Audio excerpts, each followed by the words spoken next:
Hi, அனைவருக்கும் இன்னைக்கு காலை வணக்கம். இன்றைக்கி நம்மளுடைய காலை உணவு பார்த்திங்கன்னா முதல்ல வந்து பப்பாளி பழம் வச்சுருக்கோம். பப்பாளி பழம் ஒரு 4 துண்டு வச்சுருக்கோம். அடுத்து வந்து பார்த்திங்கன்னா நிலக்கடலை, இது வந்து பச்சைக்கடலை தான், முளைக்கட்டை வச்சுருக்கிறோம். முளை லைட்டாக வந்துருக்குது பார்த்திங்கன்னா தெரியும். இது முளை கட்டி வச்சுருக்கிறோம். இதில் கொஞ்சமாக வெங்காயம், கொத்தமல்லி இதெல்லாம் போட்டிருக்கு. அடுத்து வந்து நீர்பூசணி வந்து பொரியல். நார்மலாக நீர்பூசணி வந்து சாம்பார் தான் வைப்பாங்க, நாங்கள் வந்து வித்தியாசமாக பொரியல் பண்ணியிருக்கோம். அடுத்து வந்து கீரை வந்து இது பொன்னாங்கண்ணி கீரை. இது கண்ணுக்கு முடிக்கு எல்லாம் ரொம்ப ரொம்ப நல்லது. பொன்னாங்கண்ணி கீரை இதை பற்றி ஏற்கனவே நம்ம பார்த்துருக்கோம். ஸோ இதுக்கப்புறம் பார்த்திங்க அப்படின்னா நமக்கு மெயின் கோர்ஸ் வந்து பார்த்திங்க அப்படின்னா ராகி தோசை. ராகி தோசைக்கு வந்து குழம்பு வந்து தக்காளி குழம்பு வச்சுருக்குறாங்க.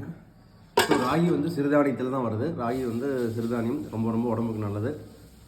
இதனால் ராகி வந்து நம்ம மாவாக எடுத்துக்கிறதுனால வந்து அதிகமாக எடுத்துக்காமல் இருக்கிறது நல்லது. சர்க்கரை வியாதி இருக்கிறவங்களுக்கு இது மாவாக இருக்கிறது சாப்பிட்றதுனால ரத்தத்தில் சீக்கிரம் கலந்துரும். ஸோ அதனால் இது வந்து கம்மியாக சாப்பிடுங்க. இந்த மாதிரி காய்கறிகள், கீரைகள் இதெல்லாம் வந்து அதிகமாக சேர்த்திங்க. ஓகே.